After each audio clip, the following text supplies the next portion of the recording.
My name is Serenity. I'm 35 years old, living and working in Chicago. I'm the founder of a health tech company valued in the tens of millions.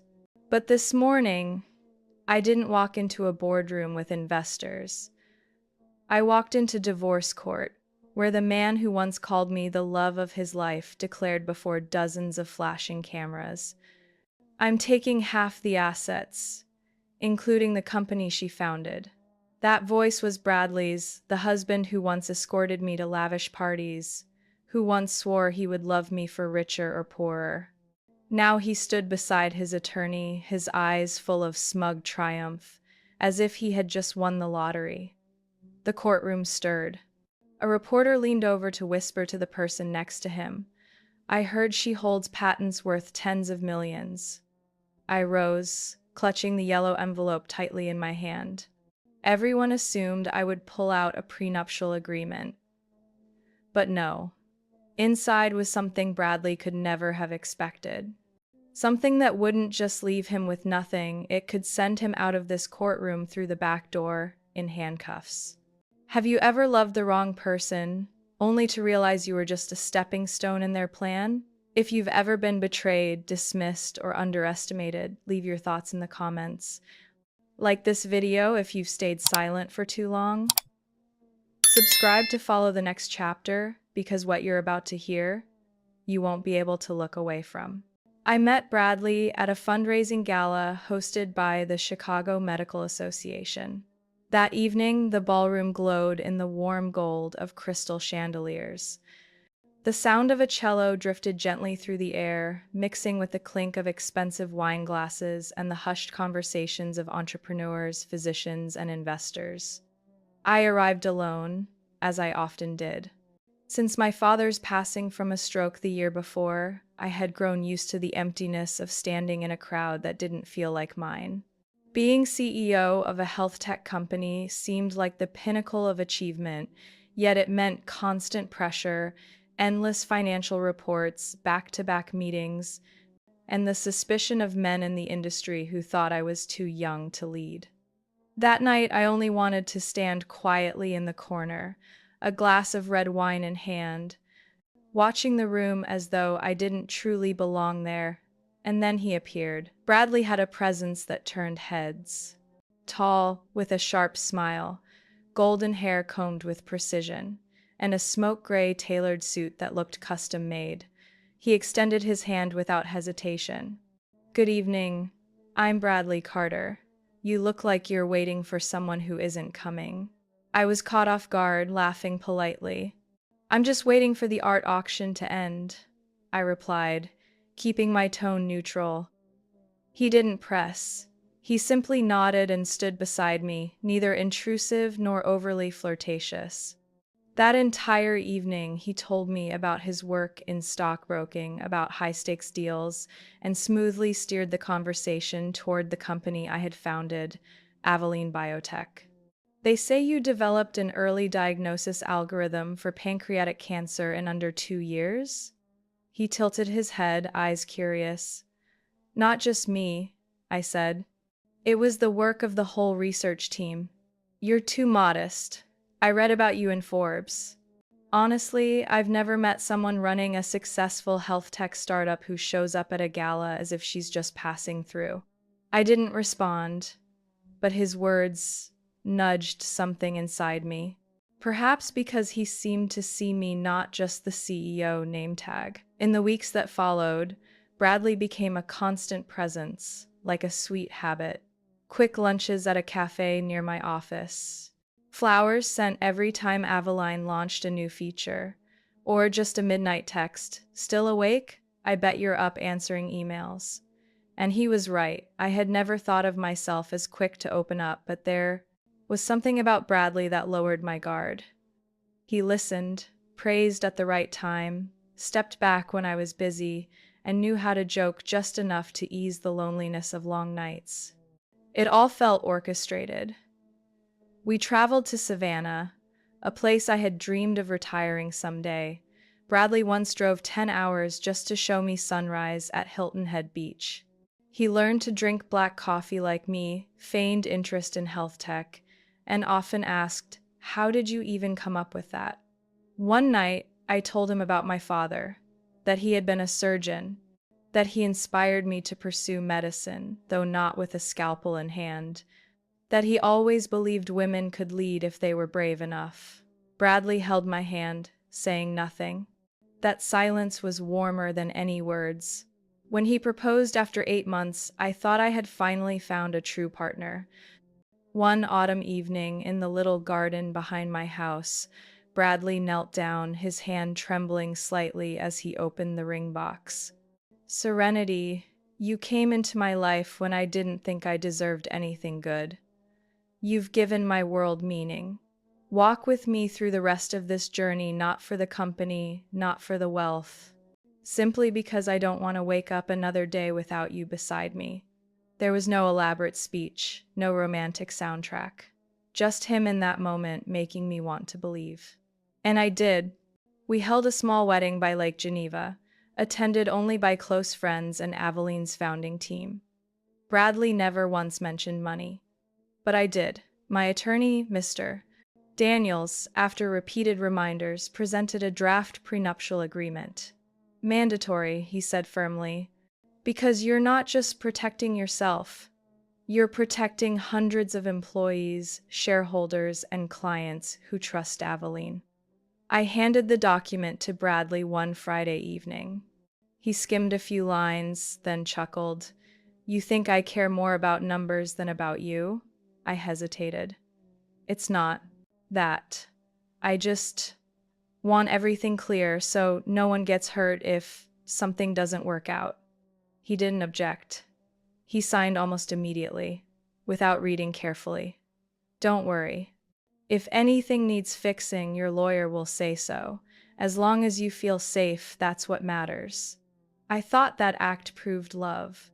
I had no idea it was the very reason he later believed he could outsmart me with ease. Back then, I couldn't imagine that agreement would become a double-edged sword, or that what seemed like a stable marriage would turn into the breeding ground for a scheme, nurtured day by day under my own roof. Chloe was my closest friend from Aveline's early days, when our office was a rented cubicle in a tech park on the north side of Chicago. She had been a strategist for an investment fund, someone not easily impressed, especially by handsome men with sugar-coated words. I still remember the moment she looked at Bradley with a probing gaze, sipped her white wine, then leaned toward me at dinner one evening. "Serenity, what exactly does he do on Wall Street again?"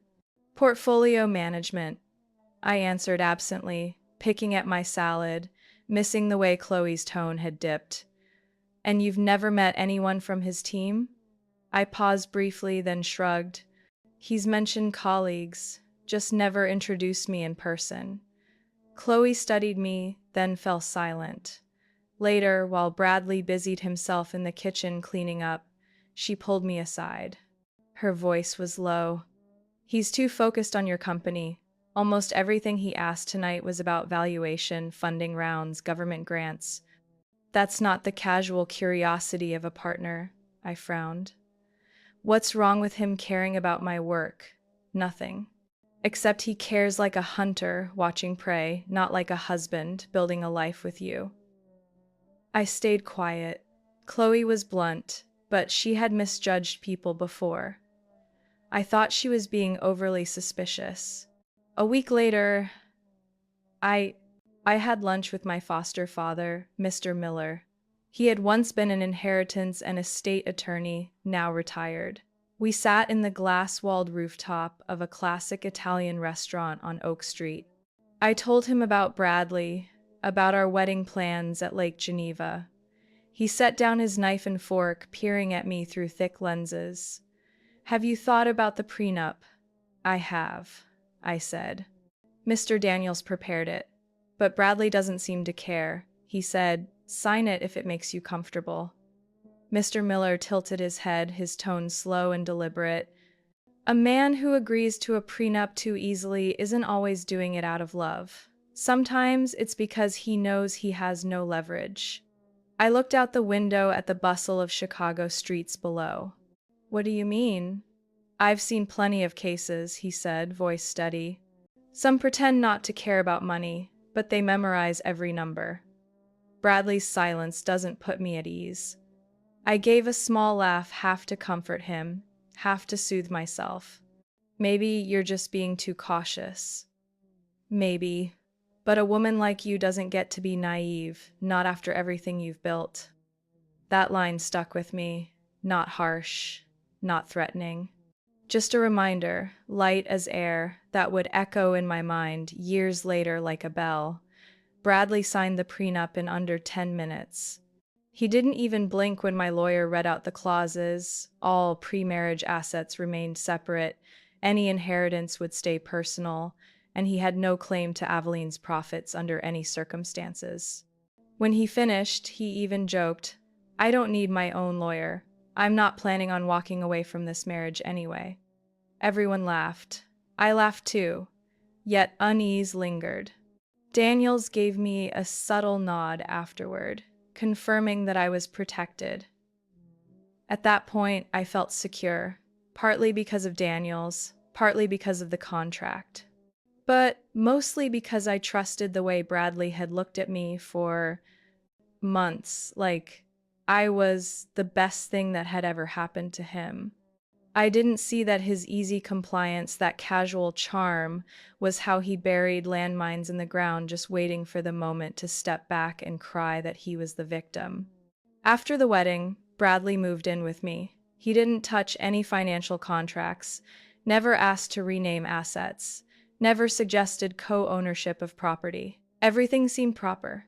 At times, I even thought he was too reserved. "You don't mind that everything is under my name?" I asked one evening as we sat on the balcony, glasses of wine in hand. "No," he said, "because I'm not here to fight you for anything. What I want to keep is you, not the assets." I leaned my head on his shoulder, feeling lighter. In a world where everyone seemed to scrutinize bank statements, Bradley made me feel like I wasn't just a walking wallet. Chloe was different. She still had doubts, though she voiced them less often.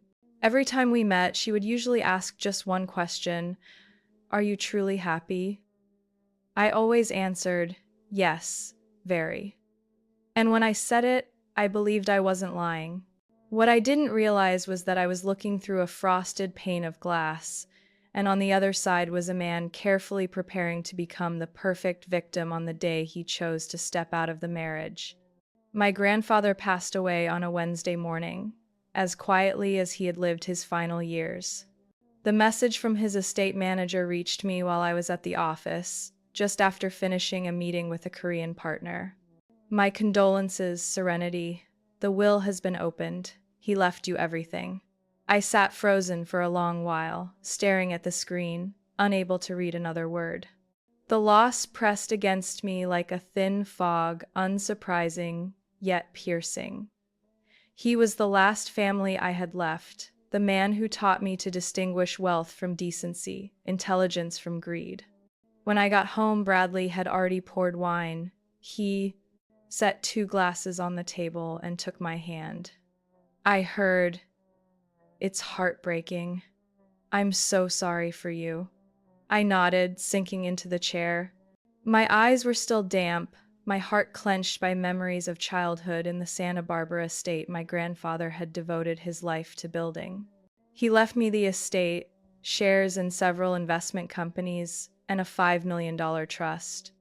I hadn't planned to share so soon, but the words spilled out. I needed to tell someone, even a fraction of it. Bradley squeezed my hand, his eyes glistening as if sharing my grief. He didn't ask much, didn't say too much. But the very next morning, he began checking flights to California. "You should spend a few days there," he said at the breakfast table, phone and tablet in hand. "That house, if it's now yours, it needs checking, cleaning, care." "You don't need to come with me," I replied. "I think I'll be fine." He paused. "I don't want you to be alone right now." I looked at him, my heart softening. His concern seemed so reasonable it left no room for suspicion. "And so, We flew to Santa Barbara together. The estate sat on a hillside overlooking the Pacific.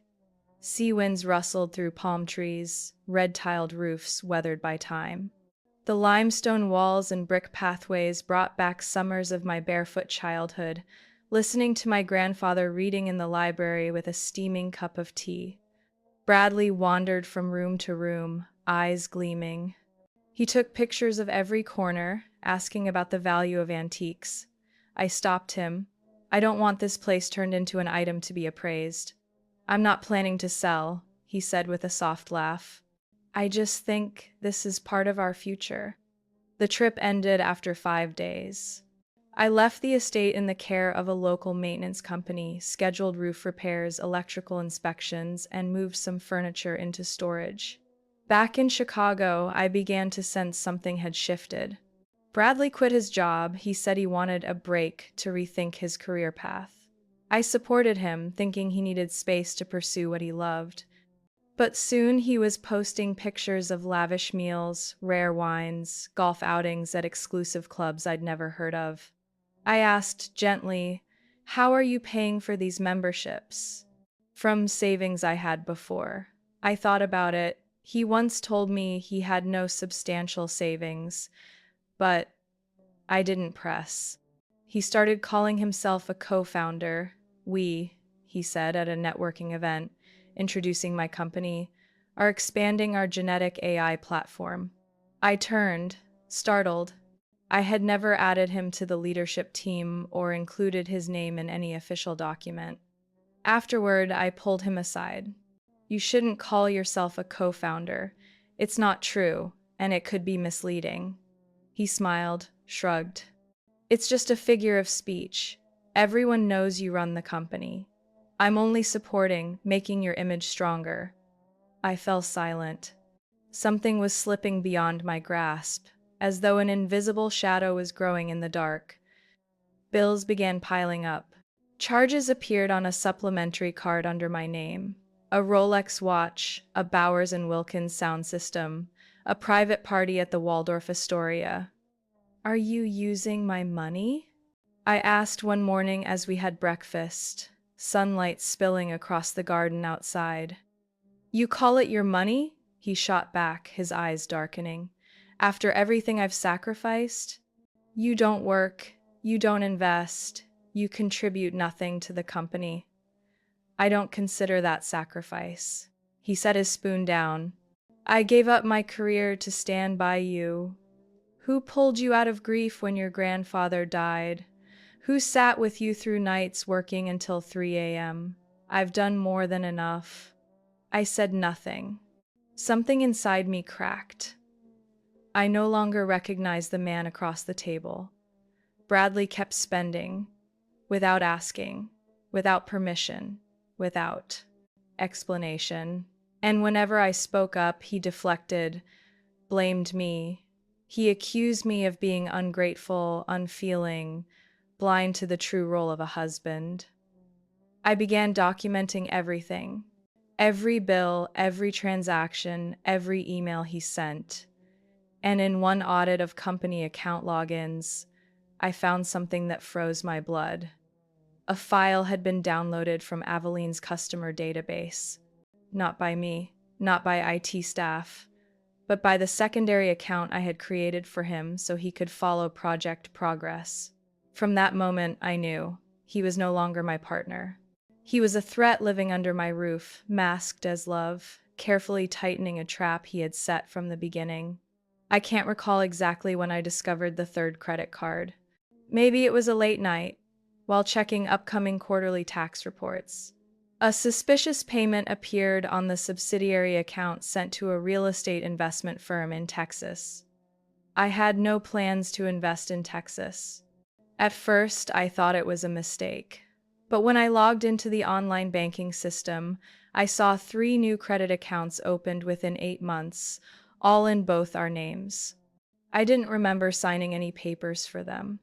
Monthly charges piled up, some reaching tens of thousands of dollars. Risky stocks, obscure cryptocurrencies, lakefront resort partnerships that sounded like online scam ads. I sat stunned in the kitchen under harsh white light, a cold cup of tea in hand, my chest heavy as if crushed by an invisible stone. When I asked him about the cards, about those investments, he didn't deny it. I did it for our future. You keep making all the decisions. I just wanted to create something of my own. But it's not your money, Bradley. Those joint accounts pay staff salaries, rent, operating costs. He folded his arms, leaning on the doorway, eyes sharp.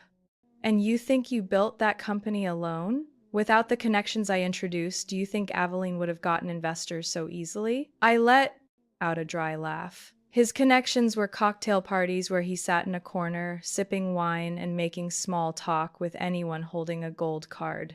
He had never once attended a strategy meeting, never understood the grueling FDA review process, never endured sleepless nights to finalize audits. I said nothing more. I needed proof, and I started digging. I hired an independent IT expert to discreetly examine device activity in our home. The Wi-Fi logs revealed multiple unusual visits from Bradley's devices, sites about asset division and divorce, Illinois marital property law, and lists of top divorce attorneys in Chicago. One night, while he slept, I opened his laptop. It wasn't hard to access his email. What shocked me was that he hadn't even bothered deleting anything. I found a thread with a woman named Amanda Shelby, a divorce lawyer in Chicago. The subject line alone made me reel. Asset division negotiation strategy, case where wife is company founder. I read line by line. She has a prenup, but it might not hold if I prove I contributed to the company. There were joint expenses. I kept receipts. Some assets were used for family living. I need advice on building a profile of sacrifice to claim financial compensation after divorce. Each word stabbed through my chest. While I trusted him, calling him my partner, he was rewriting our marriage as if he were the victim and I the thief. I saved every email. Not just the exchanges, but the attachments. A spreadsheet of expenses Bradley planned to label as joint contributions, including wedding, catering, a sofa purchase, and flights to Santa Barbara to manage inherited property together. I wasn't surprised anymore, just hollow, cold. I printed everything, sealed it in an envelope. The next morning I woke earlier than usual. I brewed coffee and carried it into the bedroom as I often did. Bradley lay half asleep. "Need anything today?" I asked, softly. "Nothing special. I'll probably head to the club." I set the cup down, stood for a long moment, looking at the man I had once trusted, once loved with the last tender part of myself, after years of hardening in business. Then I turned away, locked myself in the study, and called Mr. Daniels. His voice dropped low as I recounted what I had found. "We need to act now. If he files first, he could throw the process into chaos. I'll prepare the petition and file for divorce on your behalf." I looked out the window. The first snow of the season blanketed the yard. I used to think cold came only from the wind. But now I knew the coldest thing is discovering the person under your roof has been quietly plotting to steal the life you built with all your trust. I met Mr. Daniels at a quiet cafe in Lincoln Park. It was a Monday morning in late autumn, the sky silver gray, branches outside stripped bare. I carried the envelope stuffed with everything I'd uncovered. Emails, financial records, receipts, screenshots. Mr. Daniels read slowly, eyes fixed on each line, his face tightening like a rope drawn to its breaking point. "We are facing a man with a very clear plan and no shortage of tricks," he said, closing the file. "But what concerns me is this woman, Amanda. She's not just a divorce attorney. I've heard her name before, in a money laundering case a few years back." I drew in a deep breath. The doubts that already weighed on me grew heavier, darker. "Do you think they're doing something illegal?" I asked, my voice low. "We need to verify. We can't make accusations without solid proof." He paused, then set his hand gently on the table. But if you'll allow it, I'll reach out to someone I trust. He used to work for the FBI, now he's a private investigator. Very discreet, very skilled. I nodded. I didn't want to act recklessly, but I couldn't just sit by while a traitor prepared to dismantle my life from the shadows. 3 days later, I got a call from a man who introduced himself as Joseph Grant. His voice was deep, steady, carrying the air of someone who had long dealt with the truth head-on. I'll need some basic information about Bradley's travel patterns, the devices he uses, his recent contacts, especially bank accounts and digital equipment, he said firmly. I sent him everything I had, a copy of our home Wi-Fi logs, Bradley's trips out of town for so-called investment conferences, and odd documents I'd found in his desk drawer, handwritten notes, strings of banking codes, and 2 restaurant receipts in Manhattan, each far too expensive for an ordinary dinner. Mr. Grant didn't promise much. He simply said, "Give me 2 weeks." For 14 days, I lived as if carrying an unexploded bomb inside my chest. Every dinner, every look from Bradley, every touch on my shoulder from behind it all made my skin crawl. He carried on as if nothing was happening. Still pouring wine, still cracking jokes about new business ideas, still asking about my meetings, but I no longer listened. All I heard was the ticking of the weight. And then, on a Saturday night, the call came. "Serenity, Mr." Grant's voice was calm. "I have something you need to see, but we shouldn't discuss it over the phone." We met at a small office near Union Station. On the desk sat an open laptop. He pointed at the screen. "This is an image from the Cayman Islands Bank headquarters. The account is under the name Bradley C. Carter. Opened 8 months ago through a shell company called Blue Horizon Global." He clicked to another file. Clear account statements appeared, regular transfers from 2 U.S. sources, one of which matched the account I used to wire Aveline's operating funds. "He used access to your company's system to extract funds and move them offshore." A chill shot down the back of my neck. My blood seemed to freeze before rushing wild. "And here," Mr. Grant opened another folder, "are photos taken at the Lemarais Hotel in New Orleans 3 weeks ago. This is Amanda Shelby." The photo showed Bradley stepping out of an elevator, his arm around a tall brunette in a gray wool coat. Together, they entered a suite on the 9th floor. The timestamp matched exactly the day he told me he was at a strategic investment meeting. "I've also obtained messages between them from a private source," he went on. "They call each other partners, but it's obvious they're more than that." I didn't cry. I just sat there, hollow, like the air had been sucked out of me. Years of building, years of clinging to decency, only to discover a man carefully dismantling it all with fake sweetness and bottomless greed. Should I go to the police? "Not yet," Mr. Grant shook his head. "You need a strategy. More than anything, you need to safeguard your assets, secure your legal ground, and keep everything secret until the right moment." We left the office in silence. The Chicago wind had turned sharp, slipping under my collar like tiny blades. I called Mr. Daniels first thing the next morning. "I need a plan, and I want every step under control. Quietly. Without Bradley suspecting a thing." "You want to face him in silence?" he asked. "No," I said. "I want him confident until the very last moment, before the truth crashes down like a verdict he signed himself." That courtroom was packed to the last seat. Telephoto lenses peeked over shoulders, flashes firing despite warnings.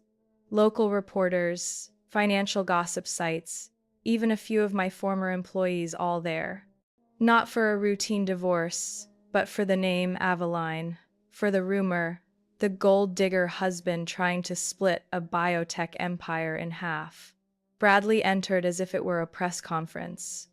Navy-tailored suit, Italian silk tie, hair slicked to a mirror shine, that smug half-smile glued to his face. He waved at acquaintances, nodded to a local TV reporter. A ripple of whispers swept the room as he clasped the hand of his attorney, Russell Crane, a man notorious for high-profile divorce wins in Chicago. Mr. Daniels was different. He sat quietly beside me, his file neatly tucked into a dark leather case, his gaze calm as if watching a rehearsal play out. Bradley glanced back before the session began, flashing a grin that barely masked his sense of triumph. I simply nodded, lowered my eyes, checked the envelope in my bag. Everything was there: the prenup, Cayman Bank records, photos, statements, and message logs with Amanda Shelby. Judge Deborah Wexler appeared at 9 a.m. sharp. She had presided over divorces involving politicians, surgeons, even a famous music producer. She was not one to be swayed by theatrics. We are here today to hear the case of divorce between the petitioner, Mrs. Serenity Carter, and the respondent, Mr. Bradley Carter. Russell Crane stepped forward, confidence polished by years in court. Your Honor, my client has been married to his wife for 4 years and 8 months, supporting her every step in building Aveline.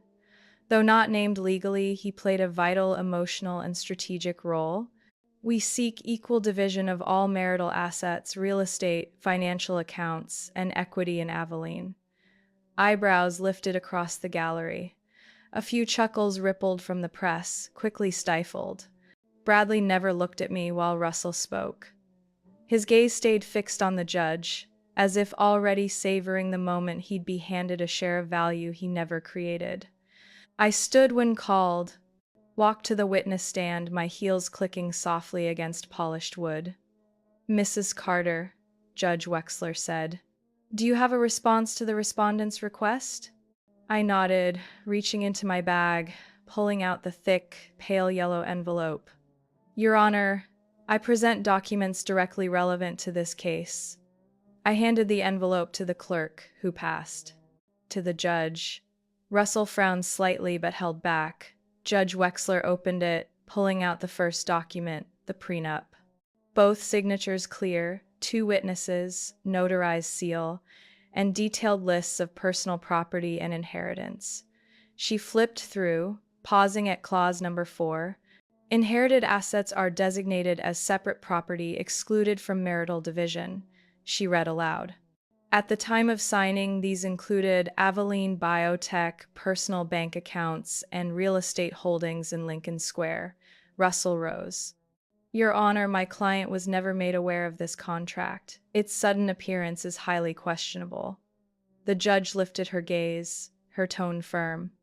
Mr. Crane, this contract was signed, legally, notarized, and filed with the county clerk on March 12th, the day before the wedding. Russell turned to Bradley. Their exchanged glance shifted quickly into unease. I wasn't finished. Your Honor, I continued, my voice steady. I also have evidence of the respondent's financial misconduct. This includes hidden offshore accounts under shell corporations and correspondence with his attorney regarding plans to defraud through divorce. The gallery froze. Paper rustled, reporters clicked pens, even the sound of breathing seemed suspended. Judge Wexler called a 20-minute recess to review the documents. During that time, Bradley sat stiff, hands clasped, lips pressed thin. He stared at the floor, then muttered something low to Russell, unheard by others. I returned to my seat, meeting Daniel's eyes. He simply nodded. No words needed. Every card was on the table. The only one unaware he was playing a losing game was Bradley.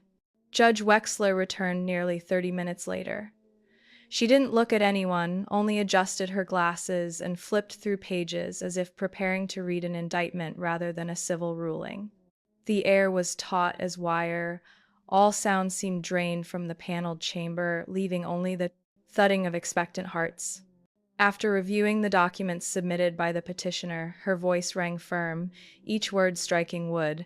The court confirms the prenuptial agreement was entered voluntarily, legally, notarized, and without coercion or lack of transparency. Bradley began to shift uneasily. He leaned toward Russell, whispering urgently, but the judge pressed on, slower now. Furthermore, the court has examined evidence of financial fraud. Records from Ocean Trust Bank in the Cayman Islands confirm an account under the name Bradley Carter, established under Blue Horizon Global LLC.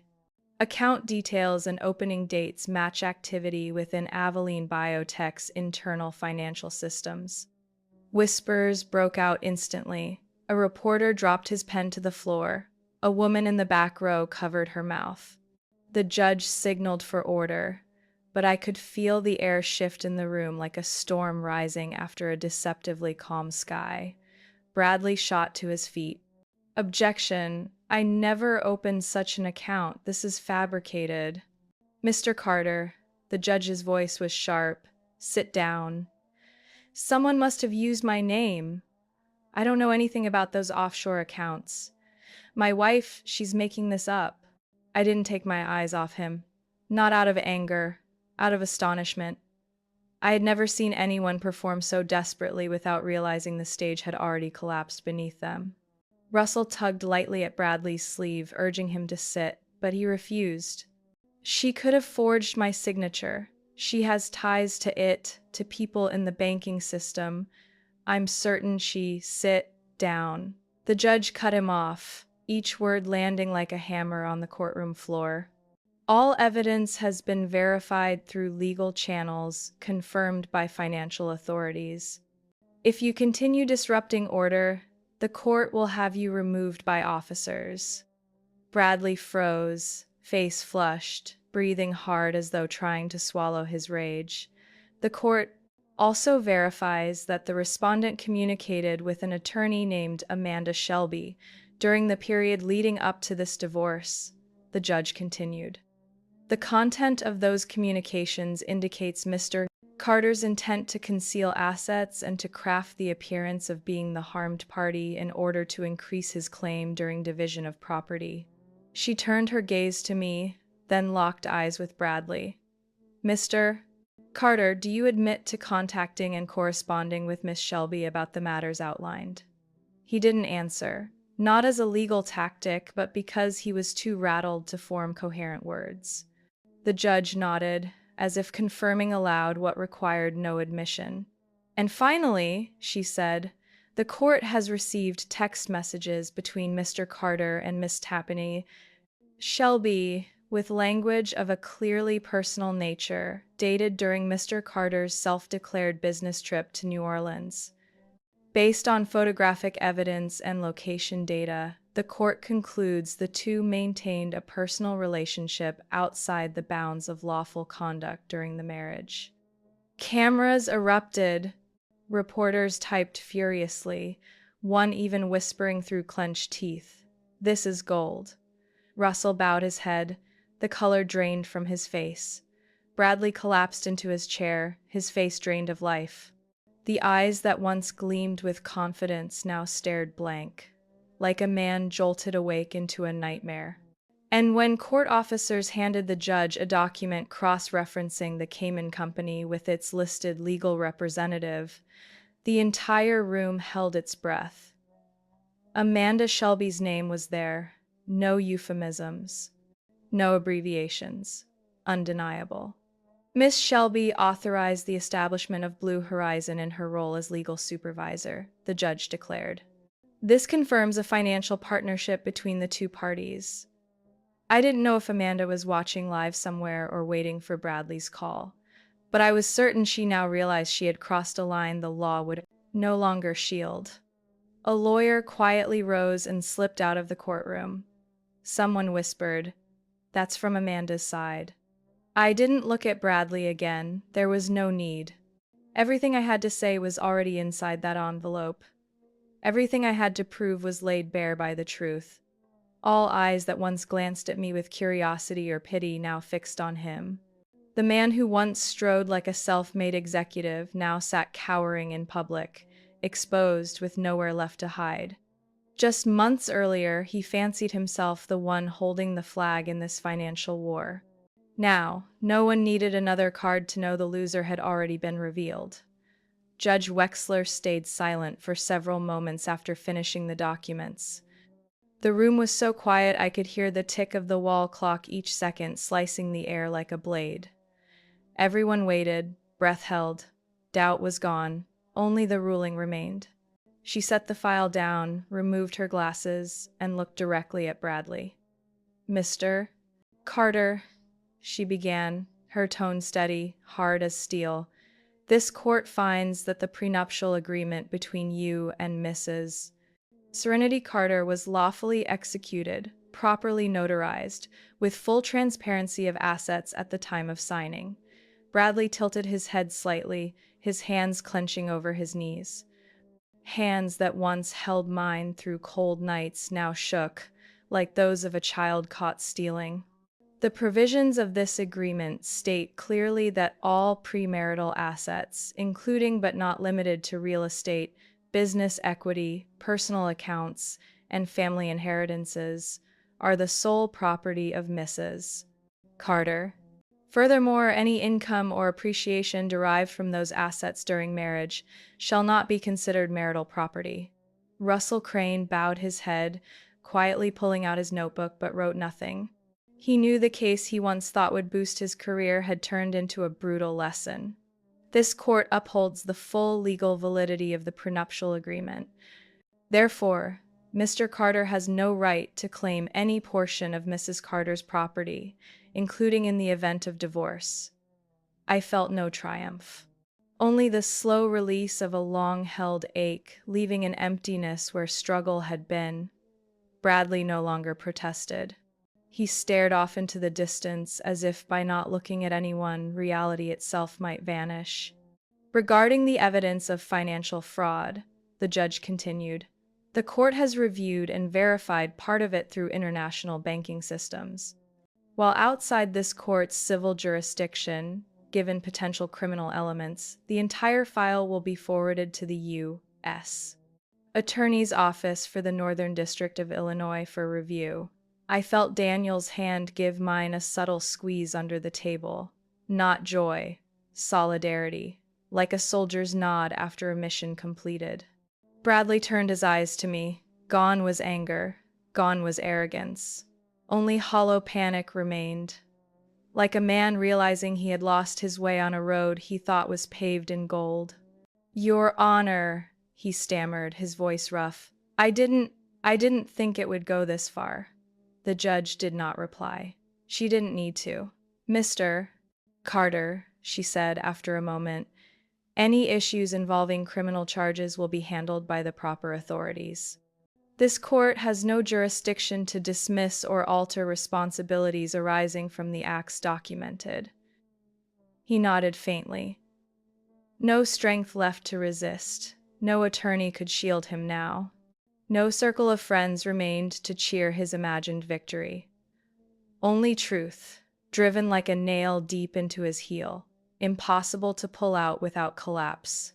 I sat upright, hands resting calmly on my lap, back straight. In my mind, my grandfather's face appeared. He had once told me when I began my career, "There are two things you never let anyone touch: your honor and the truth." And today, both remained intact. The court grants the petition for divorce filed by Mrs. Serenity Carter. All assets individually titled to her before and during the marriage remain her sole property. There is no spousal support, no asset division, no profit sharing from Aveline Biotech. Judge Wexler turned to me. "Mrs. Carter, do you have any additional requests?" I stood. My voice was soft but carried across the silent room. "I only ask that the court acknowledge all expenses arising from Mr. Carter's financial conduct, including credit debt, club memberships, failed investments, and unauthorized spending, were undertaken solely by him." The judge nodded. "So noted. According to records submitted by the petitioner, Mr. Carter's total outstanding debt is $87,400. This debt is his personal liability, not subject to marital division, with no right of reimbursement." I looked at Bradley one last time. His face pale, his hands once flashing a Rolex clenched tight just to keep from trembling. The gavel struck 3 times, echoing like the closing of a door he would never again pass through. Every illusion of splitting my life, carving apart what I had poured my soul into, was left in ruins before the public, and I walked away with the only thing that mattered, not victory, but wholeness. I didn't look back as I stepped through the courtroom doors. Outside, the midday sun spilled across the Cook County Courthouse steps, glinting off wet pavement where the snow had melted. A few reporters lingered, some lifting cameras as they recognized me, but none pressed close. They had gotten what they came for inside a public downfall of a man who once thought he controlled the game. I just kept walking. My long coat billowed behind me, not from the wind, but because within me there was no longer any weight of fear. Bradley vanished from Chicago days later. From what Daniels told me, he first tried reaching out to old friends, but most refused to meet. Others dodged his calls or bluntly said they wanted no connection to the money laundering scandal of Serenity's ex-husband. The federal prosecutor's office needed less than 2 weeks to complete their preliminary review. The Cayman bank accounts, emails, and wire transfers flagged for laundering made Bradley's indictment nearly certain. And what he never anticipated was that Amanda Shelby would fall too. The Illinois State Ethics Board suspended her law license pending review. But at her very first internal hearing, photos of her with Bradley in New Orleans, along with documents listing her as the legal front for the offshore shell company, were enough for the board to vote permanent disbarment. I was told Amanda packed her office that very day. A former assistant said she stepped out of the elevator without looking at anyone, her face stiff, stripped of the arrogant confidence once tied to her reputation as the iron lawyer. I didn't feel triumph. What I felt was justice, not through emotion, but through truth. Bradley was finally arrested while attempting to withdraw the remaining funds from a secondary account in Arizona. He was held in custody pending his federal criminal trial. The court sentenced him to 45 days in jail and 2 years of probation for financial fraud, deliberate asset concealment, and abuse of access to a company he did not own. When the press published photos of him in a gray prison uniform, his hands cuffed loosely at his waist, no one recognized the same man who once boasted confidently about strategic investments at business gatherings. That image spread across social platforms, paired with the headline, "Marriage for Money Scheme Ends with a Real Sentence." I made no statements to the media during that time, but I received hundreds of emails from women across the country, women I had never met, never spoken to. Some were doctors, some teachers, some stay-at-home mothers. They wrote to me with urgency and gratitude, sharing how my story gave them the courage to request prenuptial agreements or to re-examine the relationships they were in.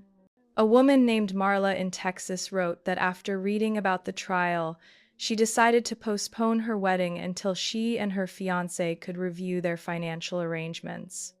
A single mother in Portland said she had never thought of needing a lawyer. But after learning about the case, she sought legal counsel not out of distrust and love, but just to be prepared. I couldn't respond to every letter, but I read them all. The reputation of Aveline not only survived the ordeal but grew stronger. Foundations and investors who had once been hesitant, fearing I was too dependent on personal factors, sent new invitations. Community programs I had started on women's health expanded, and one of the things I was most proud of was establishing an internal legal support department for employees, especially women who could seek free advice whenever they felt the need to protect their financial rights. One late afternoon, as I sat in the conference room with the legal team reviewing new labor policy terms, I looked up at a photo of my grandfather hanging on the wall. It showed him sitting in the library of the Santa Barbara estate, a book in hand, eyes gentle behind round glasses. I never forgot his words. Peace doesn't come from avoiding bad people, but from having the wisdom to recognize them when necessary. I once refused to believe anyone could be truly bad. But I learned that trust should never be handed out fully if the other person hasn't proven they're decent enough to keep it. I no longer had to prove anything, not to the court, not to the media, not to anyone who once doubted I knew how to guard the life I built. I stood firm. And this time, not against someone but for myself, because no one else could do that for me. I returned to the Santa Barbara estate on a March morning. The sky so clear the ocean seemed to stretch a mile farther away, sunlight falling. Softly across the old stone steps, the smell of damp grass lingering after the night's rain. The house stood unchanged, quiet, forgiving, like an old friend who knew every scar in my heart without asking. I paused at the window where my grandfather used to sit reading, his hand resting on a smooth wooden cane. I had once imagined coming back here only to retire, but instead I found a piece of peace after a long battle I had never wished to fight. In his old study, among files and trust maps he once used to manage the family estate, I laid down a detailed plan. It was the framework for a legal aid foundation called the Miller Legal Trust, a nonprofit built with part of the inheritance he left me, designed to help women facing financial abuse or marital deception. The trust didn't just provide lawyers. It organized workshops in cities big and small, helping women understand the legal value of their own rights, something too many had long dismissed as distant. One of the first things I asked my team to include in training was this: how to write, negotiate, and maintain prenuptial agreements with clarity and respect. Someone once asked me, in a private interview for a legal magazine, "After everything, do you think you became too suspicious?" I didn't answer right away. Instead, I thought back on the choices I had made, how I brushed aside Chloe's warnings, how I downplayed my foster father's advice, and most of all, how I convinced myself that a man's silence and ease with legal terms was proof of love. I looked at the reporter and smiled, faintly. I think trust isn't a gift, it's an investment, and every investment needs insurance. We didn't continue that topic, but I knew my answer would reach someone sitting between two choices: blind faith or faith in their own instincts. After the divorce, I didn't bury myself in work, as many do to fill emptiness. I learned to make space for smaller things: walking along the beach without checking the time, rereading my late mother's letters, and sometimes simply brewing a cup of tea and allowing myself to sit without planning tomorrow. Chloe remained by my side, not as an employee or advisor, but as the one friend blunt enough to tell the truth even when it stung. One afternoon, we sat on the back porch, the sun slanting across the grass. She said, "People think you're strong because you stood back up after everything, but I think you're strong because you never let yourself become anyone but you." I didn't reply. I just handed her a warm cup of tea. I no longer resented Bradley. The hardest part wasn't his betrayal, it was how much I had doubted myself more than necessary. I once blamed myself for not seeing sooner, but I came to understand, when love is given from a kind heart, it assumes good in others. My only mistake was not realizing some people see kindness as something to exploit, not something to honor. Now, I don't tell my story as a failed marriage. I tell it as a lesson in clarity, in preparation, in protecting what you've built with intelligence and courage. True love doesn't fear clear terms. True love doesn't shy away from conversations about money, responsibility, or boundaries. Only greed sees agreements as shackles. A partner who truly loves you will never avoid writing a fair contract together. Because, in the end, love is not about giving up your rights to prove your feelings. It's about building trust together, with transparency and respect. I don't live for revenge. I live as a reminder that anyone, at any stage of life, has the right to protect their worth, and no one can take that away unless you hand it over yourself. I share this story not to expose anyone, nor to recount an old wound. I tell it because I believe somewhere out there maybe sitting quietly in a kitchen late at night or driving home after a long day, someone is asking themselves, am I being used without realizing it? If you've ever been in a relationship that made you doubt yourself, if you've ever felt lonely in the very home you built, or wondered whether to speak up when others said you were making too much of it, then perhaps you understand me. I don't think of myself as extraordinary. I was simply fortunate to have people who gave me the right advice at the right time. And I chose to listen, to prepare, rather than ignore unease just to preserve a fragile peace. And you, what do you think? What boundaries can never be crossed in a relationship? Do you believe financial clarity can coexist with genuine love? Share your thoughts below. I want to hear your stories because each honest voice may be the light for someone still wandering in the shadows of doubt and pain. If you found value in this story, if you saw a part of yourself in the choices I had to make, follow this channel. There are more stories to come about choices, forgiveness, and learning how to stand tall after falls that seemed impossible to rise from. Family life has never been simple, but sometimes it is the cracks that teach us how to rebuild with stronger material, with courage, with self-respect, and with truth.